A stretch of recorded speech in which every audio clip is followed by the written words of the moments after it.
Agora no seu rádio. JD1 no ar. As principais notícias do estado, do Brasil e do mundo. JD1 no ar. JD1 no ar. Apresentação Wesley Paiva. Apoio Senar MS. Transformando vidas. Olá, quinta-feira, dia 13 de junho de 2024, dia de Santo Antônio, inclusive na capital Campo Grande. Hoje é feriado, devido a Santo Antônio ser o padroeiro da cidade. A partir de agora aqui no seu rádio tem um JD1 no ar comigo, Wesley Paiva, apresentando as principais notícias aqui do estado, do Brasil e do mundo. Em parceria com 32 emissoras de rádios FM em Mato Grosso do Sul, o JD1 no ar tem o apoio do Senar MS, transformando vidas. Destaques do dia. Placas de veículos podem voltar a ter identificação de estado e município. Quinta-feira promete ser de forte calor em Mato Grosso do Sul. Polícia diz que foi só coincidência. Apartamento do ex-governador Reinaldo Azambuja, invadido e furtado, não era alvo direto. Ministério Público de Mato Grosso do Sul pede fim das cantinas nas prisões do estado. Morre jovem que foi atropelado após entrevista de emprego em Nova Andradina. E o Ministério do Trabalho e Emprego, junto com outros órgãos, fazem campanha voltado ao trabalho infantil. Está no ar. JD1 no ar. JD1 no ar. Hoje o tempo continua o mesmo, com altas temperaturas em todo o estado. JD1 no ar. Previsão do tempo. A quinta-feira, dia 13, deve ser bastante quente e de forte calor em Mato Grosso do Sul, com auxílio da baixa umidade relativa do ar. Segundo o Centec, Centro de Monitoramento do Tempo e do Clima, o calor e a falta de chuva estão associados à atuação de uma alta pressão atmosférica que inibe a formação de nuvens, favorecendo o tempo quente e seco no estado. Devido à presença de ar seco, são esperadas altas amplitudes térmicas, diferenças entre temperatura máxima e mínima, podendo atingir até 20 graus de variação no mesmo dia. Estão previstas mínimas entre 17 e 20 graus e máxima entre 29 e 33 graus para as regiões sul, leste e sudeste. Nas regiões Pantaneira e Sudoeste esperam-se mínimas entre 17 e 22 graus e máximas entre 33 e 36 graus. Já para as regiões norte e Bolsão esperam-se mínimas entre 14 e 19 graus e máximas entre 31 e 35 graus. Em Campo Grande hoje são esperadas mínimas entre 19 e 21 graus e máximas entre 29 e 31 graus. JD1 no ar. Agro. E agora tem as principais cotações que movimentam o mercado agropecuário, começando com a arroba do boi gordo, que está cotado a R$ 205,50. Já a arroba da vaca gorda hoje está cotado a R$ 190,50. O milho seco saca 60 quilos cotado a R$ 49,00 e a soja em grãos também saca 60 quilos cotado a R$ 122,00. Essas foram as principais cotações do mercado agropecuário de hoje, quinta-feira. JD1 no ar. Notícias. Trabalho doméstico, serviços com usos de produtos químicos ou ferramentas perigosas. Essas são algumas das 89 atividades listadas como perigosas ou prejudiciais para a saúde de crianças e adolescentes. O Ministério do Trabalho e Emprego, junto com outros órgãos, faz campanha elevando o esclarecimento sobre o tema. Os detalhes na reportagem de Luana Karen. Em casa, na roça, em confecções, nas esquinas. Em cada um desses locais, uma criança pode estar sendo submetida ao trabalho, numa grave violação de direitos humanos. E é para conscientizar sobre esse tipo de violência que está no ar a campanha O Trabalho Infantil que Ninguém Vê. A campanha ilustra atividades realizadas por crianças e adolescentes enquadradas na lista das piores formas de trabalho infantil, ou seja, aquelas que trazem mais riscos para o desenvolvimento dos menores. O coordenador nacional de fiscalização do trabalho e da Comissão Nacional de Erradicação do Trabalho Infantil do Ministério do Trabalho e Emprego, Roberto Padilha, cita exemplos dessas atividades. Essa lista consta 89 trabalhos prejudiciais à saúde e à segurança, atividades com ferramentas perigosas, atividades com produtos químicos prejudiciais à saúde, determinadas atividades específicas, por exemplo, trabalho doméstico. Os números do trabalho infantil vinham caindo no Brasil, mas voltaram a crescer entre 2019 e 2022, após a pandemia de Covid-19. Nesse período, foi verificado aumento de 7% nos casos. Segundo o IBGE, em 2022, 756 mil crianças e adolescentes foram submetidos às piores formas de trabalho infantil. Entre os prejuízos que o trabalho precoce pode trazer está a fadiga excessiva, distúrbios do sono, problemas respiratórios, lesões, fraturas e evasão ou baixo rendimento escolar. E para diminuir cada vez mais esses casos, o Ministério do Trabalho e Emprego tem reforçado a fiscalização, como explica o coordenador da área, Roberto Padilha. O nosso objetivo é realmente o combate a essa exploração do trabalho infantil e nessas atividades que nós chamamos de piores formas de trabalho infantil. Quando o auditor fiscal do trabalho identifica um trabalho infantil, existe todo um procedimento, existe uma ordem ao empregador, existe a retirada daquela criança dessa situação de trabalho, e existe também uma imposição de penalidades administrativas. No Brasil, adolescentes com 14 anos de idade podem trabalhar na condição de menor aprendiz. A partir dos 16, é possível exercer uma função remunerada como um trabalhador comum, desde que não seja em atividade que prejudique a saúde e a segurança do adolescente ou afete a frequência escolar. Mas, nos demais casos, é preciso denunciar, como reforça Michele Antunes, líder de programas e projetos sociais na Fundação Abrinq, que há 34 anos apoia projetos que previnem ou atendem crianças resgatadas do trabalho infantil. E a partir do momento em que essa denúncia ela chega aos órgãos de competência, é onde esses órgãos vão, de fato, atuar na identificação e de quebrar esse ciclo de violação, né? Então é muito importante que a sociedade identifique e faça a denúncia. Denúncias de trabalho infantil podem ser feitas pelo Disque 100 ou pela página iptrabalhoinfantil.trabalho.gov.br. Reportagem Luana Karen. E se você ainda ficou com dúvidas sobre os malefícios de submeter crianças ao trabalho, quer saber o que pode e o que não pode em relação aos adolescentes a partir de 14 anos, o Ministério do Trabalho também relançou 2 cartilhas que explica tudo. A reportagem é de Ana Gabriela Salles. O Ministério do Trabalho e Emprego relançou 2 cartilhas feitas em 2008, em parceria com o cartunista Ziraldo. Com uma linguagem leve e as ilustrações marcantes de Ziraldo, a cartilha Viva o Trabalho traz uma explicação objetiva do porquê a criança não pode trabalhar e deve ser protegida para conseguir aproveitar a infância com saúde e aprendizado. A outra cartilha, Saiba Tudo sobre o Trabalho Infantil, explica o que diz a legislação brasileira, o que é proibido para menores de 14 a 16 anos, além de abordar mais detalhes sobre o combate ao trabalho infantil e mostrar algumas ações da rede de proteção à criança e ao adolescente. A Secretaria de Inspeção do Trabalho do Ministério também elaborou o Manual de Perguntas e Respostas sobre o Trabalho Infantil e Proteção ao Adolescente Trabalhador, um documento feito para tirar qualquer dúvida sobre o trabalho infantil, com informações para proteger o adolescente. Esses e outros materiais digitais estão disponíveis no site gov.br/trabalho-e-emprego. É só visualizar no site ou imprimir. Reportagem Ana Gabriela Salles. Quer saber como 2 letrinhas viram notícias no seu WhatsApp? Facinho, facinho. É só mandar um simples oi para o JD1 981 35 98 88. Nossa, até o nome é fácil de lembrar. Cadastre 981 35 98 88 no seu WhatsApp e escreva apenas Oi. As principais notícias de Mato Grosso do Sul, do Brasil e do mundo bem aí, na palma da sua mão. Deu oi, virou notícia. JD1Noticias.com JD1Noticias.com JD1Noticias.com. A notícia no seu celular. E agora da nossa central de jornalismo, a repórter Sara Chaves tem mais notícias que estão em destaque no nosso portal JD1.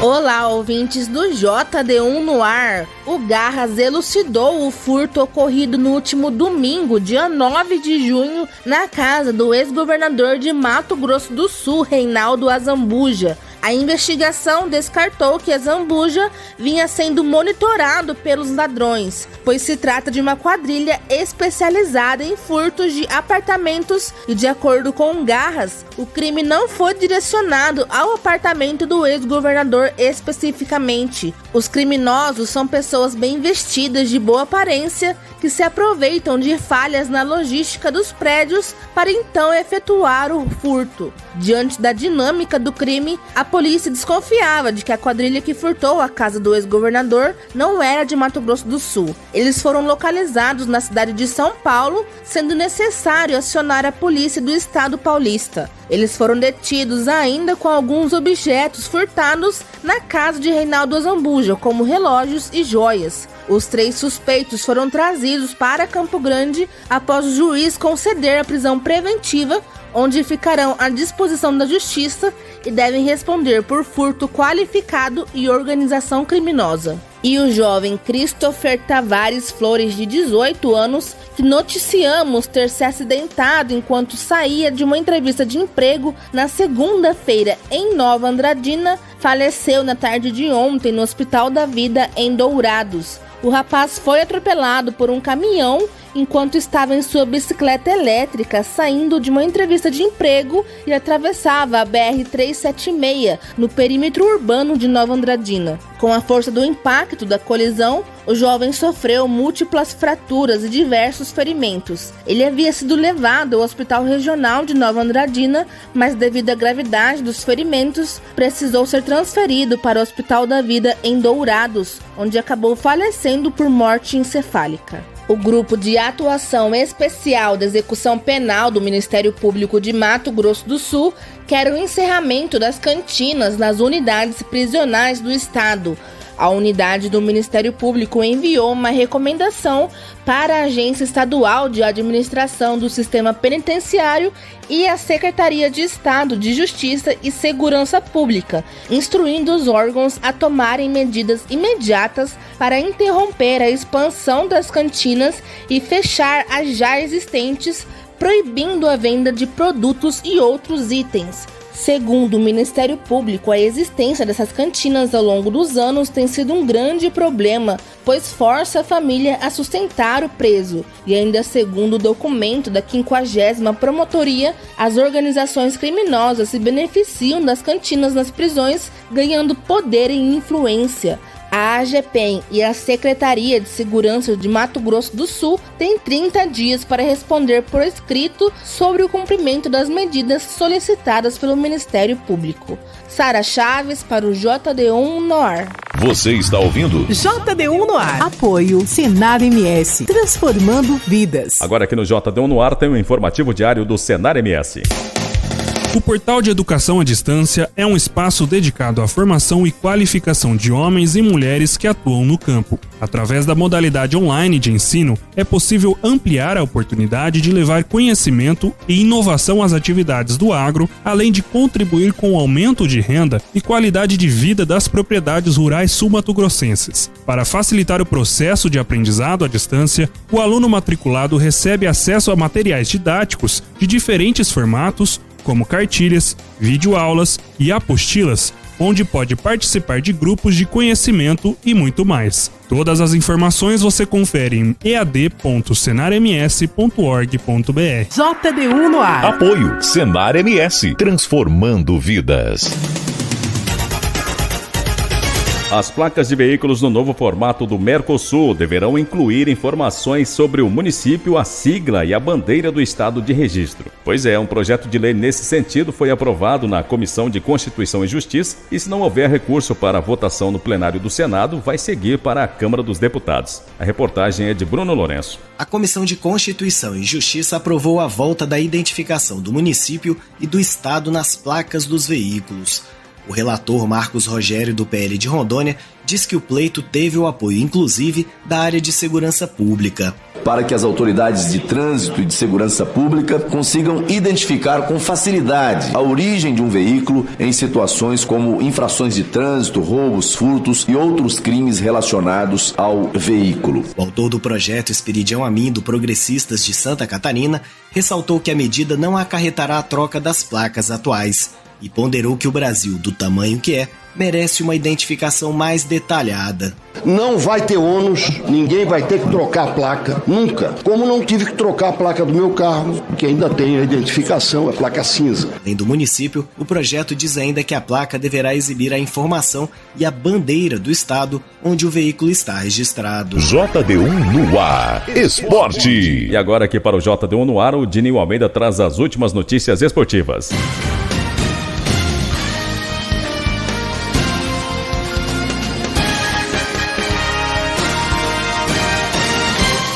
Liga das Nações de Vôlei Feminina, 10 jogos, 10 vitórias. Nesta quinta-feira, o Brasil conquistou mais um resultado positivo na Liga das Nações Feminina de Vôlei.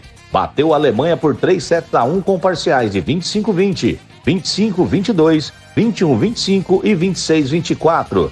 A atuação teve altos e baixos e a seleção verde-amarela enfrentou problemas no ataque. Assim, dependeu de mais um show de Gabi, que anotou 28 pontos. Com os números registrados nesta quinta-feira, a ponteira e capitã da seleção brasileira chegou a 181 pontos na liga. É a maior marca da seleção brasileira e uma dos 5 melhores do torneio. Mesmo assim, Gabi compartilha a responsabilidade pelo sucesso da equipe verde-amarela. Sem muito tempo para descanso, o Brasil voltará à quadra já na sexta-feira, às 2h30 da manhã, horário de Brasília, contra a Bulgária. Será o terceiro compromisso da seleção verde-amarela, líder com 28 pontos em menos de 72 horas. A transmissão é por conta do Sport TV 2. Seleção brasileira. Não foi uma atuação brilhante da seleção, mas não se pode ignorar que o Brasil finalizou 25 vezes no empate em 1-1 com os Estados Unidos. Alguns desses chutes cara a cara contra o goleiro Turner. Com um pouco mais de precisão, poderia ter saído com a vitória e talvez até com um placar elástico. Mas também não dá para tapar os olhos das muitas chances de gol cedidas aos Estados Unidos. O travessão e 2 milagres de Alisson ajudaram a evitar a primeira derrota brasileira em 2024. Em 4 jogos com Dorival Júnior foram 8 gols marcados e 6 sofridos. O equilíbrio, palavra tantas vezes repetidas pelo técnico, ainda não foi encontrado. E isso é plenamente compreensível no estádio em que a seleção se encontra.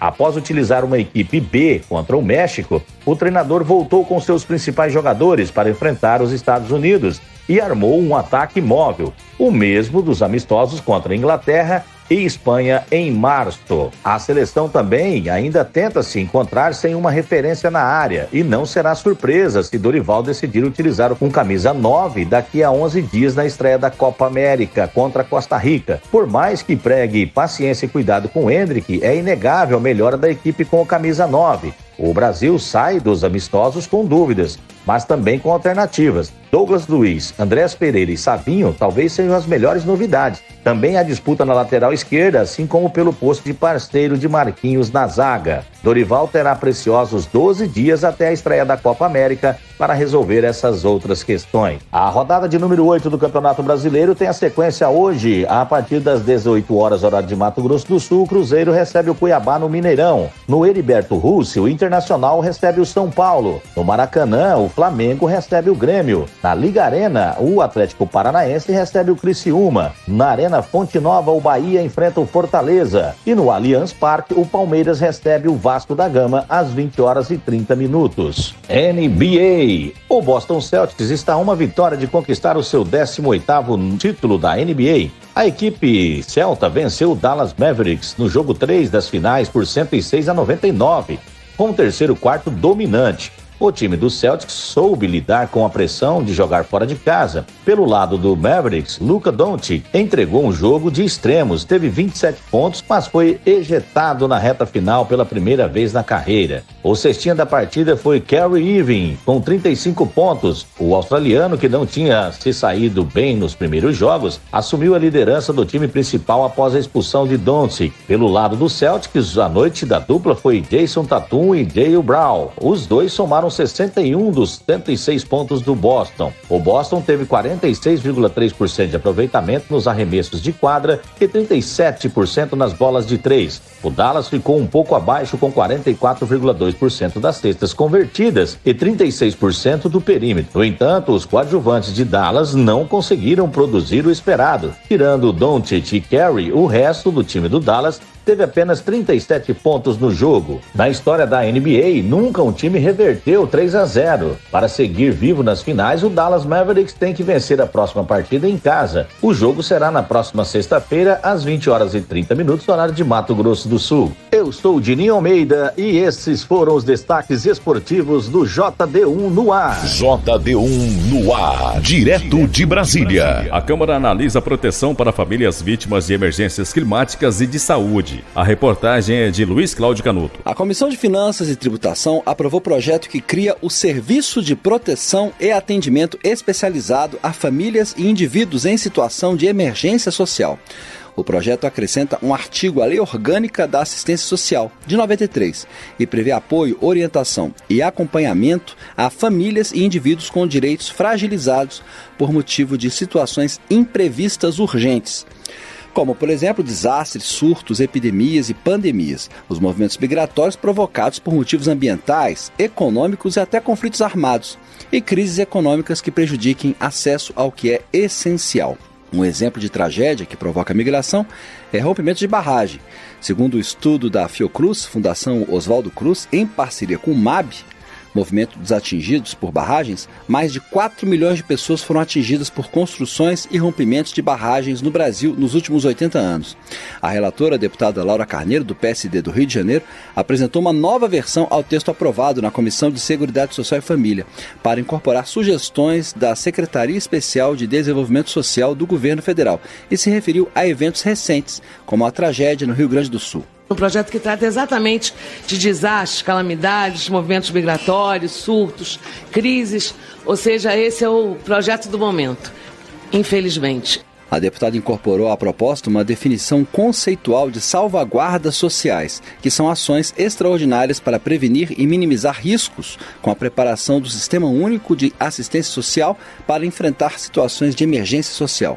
O projeto prevê a elaboração do Plano Familiar de Atendimento, com a participação da família ou do indivíduo, em que serão estabelecidos objetivos para a reinclusão social, garantia de acesso a programas socioassistenciais e políticas públicas setoriais que contribuam para atingir aquelas metas. A proposta já foi aprovada pela Comissão de Integração Nacional e está na Comissão de Constituição e Justiça. E depois irá à votação em plenário. De Brasília, Luiz Cláudio Canuto. E comissão aprova projeto que autoriza a Defesa Civil a intervir preventivamente em casos de risco. Os detalhes na reportagem de Laís Menezes. A Comissão de Integração Nacional e Desenvolvimento Regional da Câmara aprovou proposta que autoriza a Defesa Civil a intervir de forma preventiva em situações de risco de desastres. O projeto de lei reforça que apenas a constatação de risco iminente de desastre já permite que os órgãos de proteção e defesa civil desocupem áreas vulneráveis e atuem na redução de danos e preservação da vida. O relator da proposta na comissão, deputado Marangoni, do União de São Paulo, destacou que mesmo que na lei já existam mecanismos voltados para a atuação preventiva, eles não são o suficiente para garantir a intervenção da Defesa Civil em cenários de ameaças. Portanto, não precisa esperar acontecer o desastre para que a Defesa Civil atue, mas sim diante da constatação de risco, ela já esteja autorizada a atuar para que esses riscos sejam reduzidos, essas áreas desocupadas e, eventualmente, qualquer tragédia, qualquer ato da natureza de forma incontrolável, para que esses atos não ceifem a vida das pessoas. A proposta que autoriza a Defesa Civil a intervir de forma preventiva em situações de risco ainda deve passar pela Comissão de Constituição e Justiça. De Brasília, Laís Menezes. Termina aqui o JD1 no ar de hoje, quinta-feira, dia 13 de junho de 2024. Com a apresentação de Wesley Paiva, o JD1 no ar é uma iniciativa do JD1 Notícias, em parceria com 32 emissoras de rádios FM em Mato Grosso do Sul e conta com o apoio do Senar MS. Para você ouvir novamente essa edição em podcast ou ainda acompanhar outras notícias aqui do estado, do Brasil e do mundo, acesse o nosso portal www.jd1noticias.com. Aproveite bem o seu dia, uma ótima quinta e até amanhã. Você ouviu as principais notícias do estado, do Brasil e do mundo. JD1 no ar. Apoio Senar MS, transformando vidas.